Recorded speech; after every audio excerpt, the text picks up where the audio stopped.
नमस्कार दोस्तों, सुप्रभात, गुड मॉर्निंग। आदि शंकर एकेडमी के करंट अफेयर की क्लास में आपका बहुत बहुत स्वागत है। आज हम आपके लिए लेकर आए हैं अच्छी बात, और अच्छी बात यह है कि सपने सच करने के लिए पहले सपने देखना पड़ता है। बिल्कुल सही बात है। आपको अगर आपका यदि कोई लक्ष्य है तो उस लक्ष्य को पूरा करने के लिए आपको सपने देखने पड़ेंगे, और उन सपनों को पूरा करने के लिए आपको कड़ी मेहनत करनी पड़ेगी, पूरी लगन लगानी पड़ेगी, तब वे आपके सपने पूरे सच होंगे। चलिए शुरू करते हैं करंट अफेयर की क्लास को और देखते हैं करंट अफेयर की क्लास का आज पहला प्रश्न। तो पहला प्रश्न है कि हाल ही में हिंदी पत्रकारिता दिवस कब मनाया गया है। तो हिंदी पत्रकारिता दिवस मनाया गया है 30 मई को।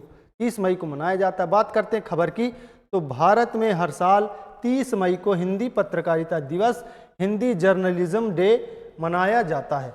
यह दिन भारत के इतिहास का एक महत्वपूर्ण दिन है, क्योंकि 1826 में इसी दिन हिंदी भाषा का पहला समाचार पत्र, याद रखेंगे, पहला समाचार पत्र उद्दंड मार्तंड प्रकाशित हुआ था।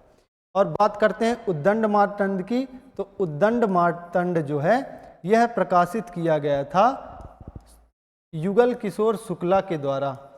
युगल किशोर शुक्ल के द्वारा यह जो है प्रकाशित किया गया था, युगल किशोर शुक्ल के द्वारा।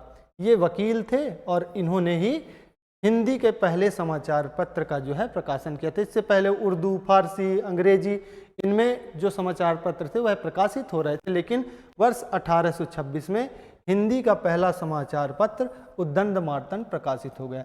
इसके बारे में और बात करते हैं, तो अंग्रेजों का शासन था, इसलिए यह ज़्यादा समय तक, लंबे समय तक चल नहीं पाया, और लगभग 1.5 साल चलने के बाद दिसंबर 1827 में इसका 79वां अंक आया, और ये 79वां अंक इसका आखिरी अंक साबित हुआ। इसके बाद यह बंद हो गया। और जब यह शुरू हुआ तो इसका पहले अंक का प्रकाशन जब हुआ तो इसके पहले अंक में 500 प्रतियां प्रकाशित हुई। यह आपको याद रखना है कि 500 प्रतियां पहले अंक में प्रकाशित हुई, और अंग्रेजों के नाक में यह समाचार पत्र दम करने लगा, इसलिए इसे बंद करना पड़ा। चलिए बात करते हैं अगले प्रश्न की। तो अगला प्रश्न है कि हाल ही में नजाल टाडी महोत्सव का उद्घाटन कहाँ किया गया है। तो ये जो नजाल टाडी महोत्सव है यह मनाया जाता है केरल में। केरल का ये क्षेत्रीय महोत्सव है और केरल में मनाया जाता है। बात करते खबर की, तो नजाल टाडी शब्द मलयालम शब्द नजाल्टू वेला से लिया गया है। नजाल्टू वेला से लिया गया है, जो मलयालम पंचांग के उस कालखंड को दर्शाता है जिसे धान के बीज बोने के लिए आदर्श माना जाता है। यानी कि यह जो जून से लेकर जुलाई तक का जो महीना है यह धान के फसल लगाने के लिए उपयुक्त माना जाता है, और उसी को मलयालम जो पंचांग है उसमें कहा जाता है नजाल्टू वेला, और इसी नजाल्टू वेला शब्द से निकल के आया है नजाल टाडी शब्द। तो यह नजाल टाडी महोत्सव है जो कि धान को बोने के लिए, धान की फसल लगाने के लिए मनाया जाता है केरल में। ठीक है, बात करते हैं केरल की। तो केरल की जो राजधानी है, केरल की राजधानी है तिरुवनंतपुरम।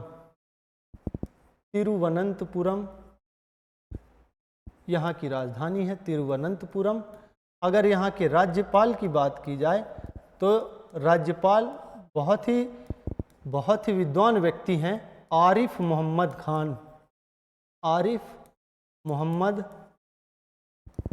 खान यहाँ के राज्यपाल हैं। बहुत ही विद्वान व्यक्ति हैं आरिफ मोहम्मद खान।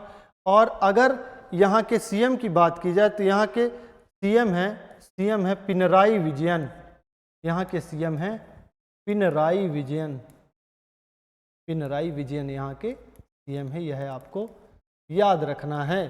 तो ये जो अभी नजाल टाडी जो महोत्सव है यह मनाया गया है केरल में। चलिए बढ़ते अगले प्रश्न की ओर। अगला प्रश्न है कि हाल ही में इंडिगो के चेयरमैन के रूप में किसे नियुक्त किया गया है।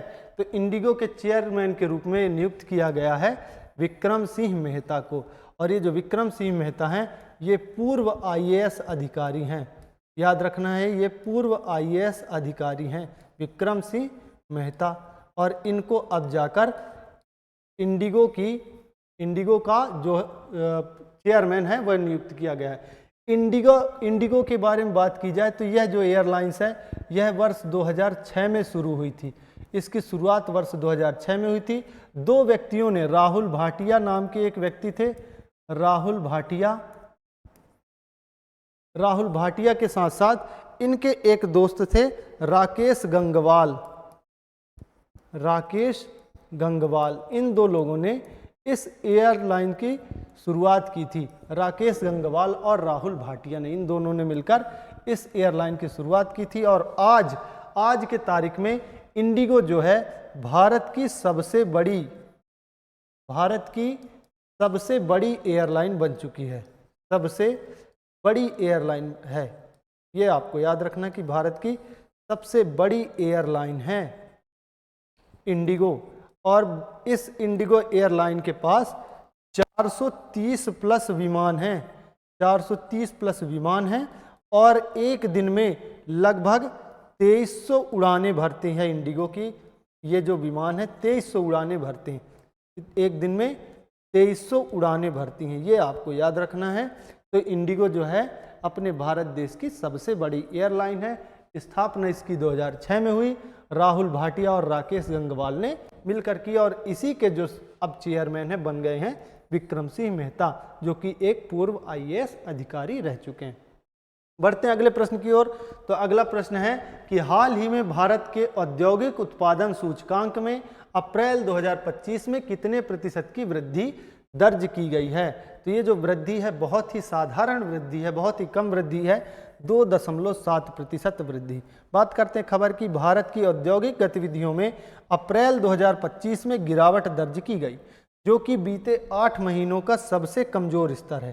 सांख्यिकी एवं कार्यक्रम क्रियान्वयन मंत्रालय द्वारा जारी आंकड़ों के अनुसार औद्योगिक उत्पादन सूचकांक IIP में अप्रैल केवल 2.7% की वृद्धि हुई अप्रैल में, जबकि मार्च में इसके एक महीने पहले जो थी वह वृद्धि थी 5.8%। तो अब जो औद्योगिक जो सूचकांक आया है उसमें जो है औद्योगिक गिरावट दर्ज की गई है। चलिए बात करते हैं अगले प्रश्न की। तो अगला प्रश्न है, हाल ही में यूनाइटेड किंगडम के किस संस्थान को भारत में परिसर खोलने के लिए UGC से मंजूरी मिल चुकी है।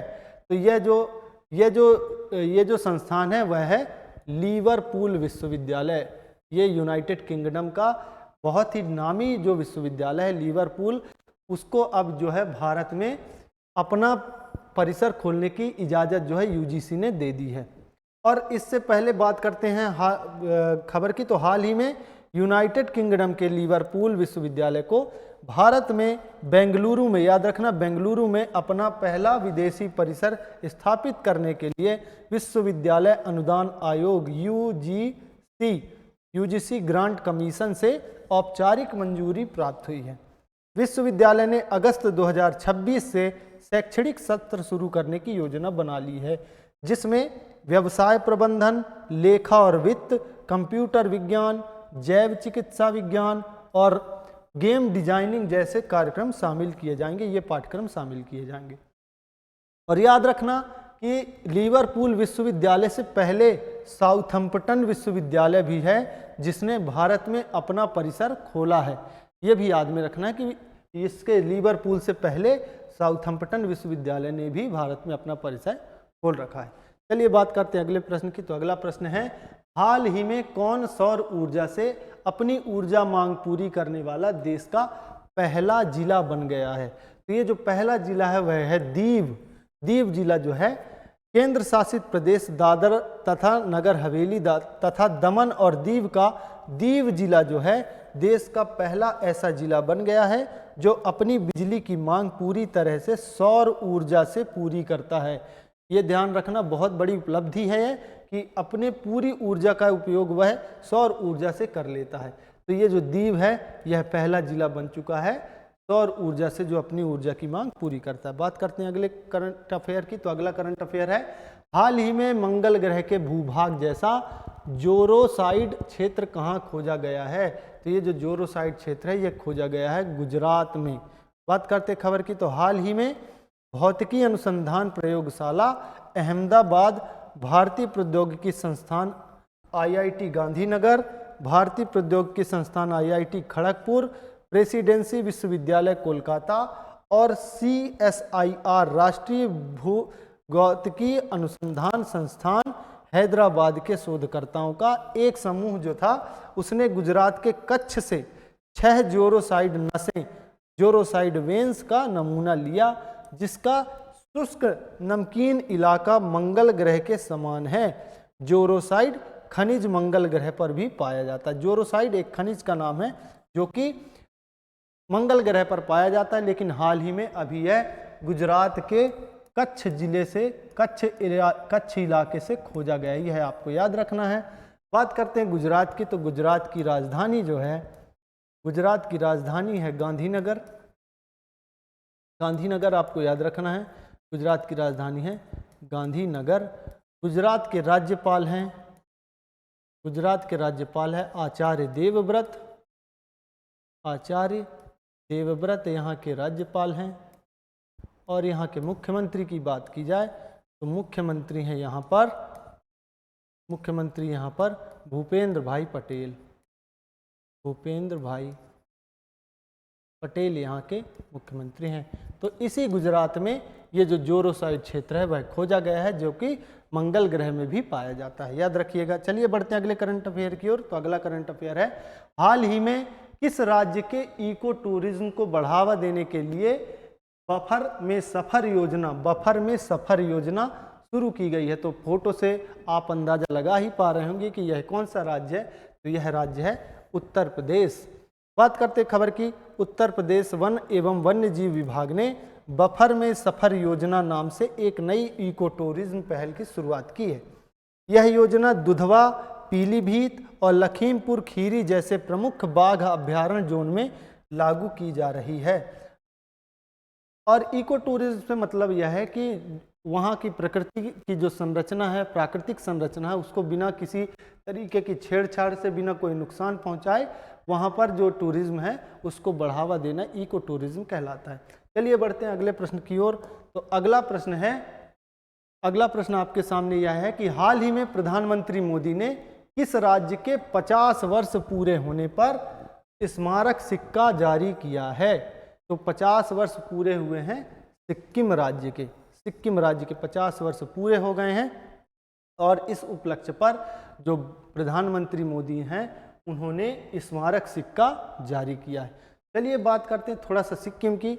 तो सिक्किम जो है वर्ष 1975 में 16 जुलाई 1975 को भारतीय गणराज्य में शामिल हुआ था। भारतीय गणराज्य में शामिल हुआ। भारतीय गणराज्य में शामिल होने से पहले यानी कि 16 जुलाई 1975 से पहले यह एक स्वतंत्र राज्य था और इस स्वतंत्र राज्य में नाम ग्याल वंश का शासन था। नाम ग्याल वंश का, ये नाम ग्याल वंश जो था यहाँ पर शासन करता था और 1975 से पहले ये नाम ग्याल वंश के अधीन था। 1975 में यहाँ पर जो प्रशासनिक अस्थिरता थी उसके चलते भारत पर यह शामिल हुआ और यहाँ पर जनमत संग्रह कराया गया। उस जनमत संग्रह पर सिक्किम के 97.5% लोगों ने भारत के पक्ष पर मत दिया और भारत पर शामिल हो गया। और इसकी राजधानी की बात की जाए, सिक्किम की राजधानी की बात की जाए तो सिक्किम की राजधानी है गंगटोक और ये गंगटोक सिक्किम का सबसे बड़ा शहर भी है, गंगटोक है। अगर राज्यपाल की बात की जाए तो सिक्किम के राज्यपाल हैं गंगा प्रसाद। गंगा प्रसाद यहाँ के राज्यपाल हैं। मुख्यमंत्री की बात की जाए, सीएम की बात की जाए तो सिक्किम के सीएम हैं प्रेम सिंह तमांग। प्रेम सिंह तमांग यहाँ के सीएम हैं। लेकिन और इंटरेस्टिंग बात यह है कि सिक्किम जो है क्षेत्रफल की दृष्टि से भारत का दूसरा सबसे छोटा राज्य है। दूसरा सबसे छोटा राज्य जो है क्षेत्रफल की दृष्टि से, लेकिन आबादी की दृष्टि से सबसे छोटा है। आबादी यहाँ की सबसे कम है, आबादी की दृष्टि से सबसे छोटा राज्य है, सबसे छोटा, है ना। ये आपको याद रखना है सिक्किम के बारे में। और एक चीज़ जो है यहाँ पर कंचनजंगा चोटी पाई जाती है। कंचनजंगा ये कंचनजंगा चोटी जो है विश्व की तीसरी सबसे बड़ी चोटी है, थर्ड सबसे बड़ी चोटी है। और ये थर्ड सबसे बड़ी चोटी जो है यहीं सिक्किम पर पाई जाती है। तो ये इतना आपको याद में रखना है सिक्किम के बारे में। सिक्किम जो है 1975 से पहले भारतीय गणराज्य का हिस्सा नहीं था, स्वतंत्र राज्य था जहां पर नाम ग्याल वंश का शासन था। आज के करंट अफेयर में इतने ही प्रश्न हम आपके लिए लेकर आए थे। इस वीडियो के अंत तक बने रहने के लिए आप सभी का बहुत बहुत धन्यवाद। हमारी वीडियो को ऐसे ही लाइक करते रहें, कमेंट के माध्यम से अपने सुझाव हम तक पहुंचाते रहें और हमारी वीडियो को ज़्यादा से ज़्यादा लोगों तक शेयर करते रहें। आप सभी का पुनः पुनः बहुत बहुत धन्यवाद। जय हिंद, जय भारत।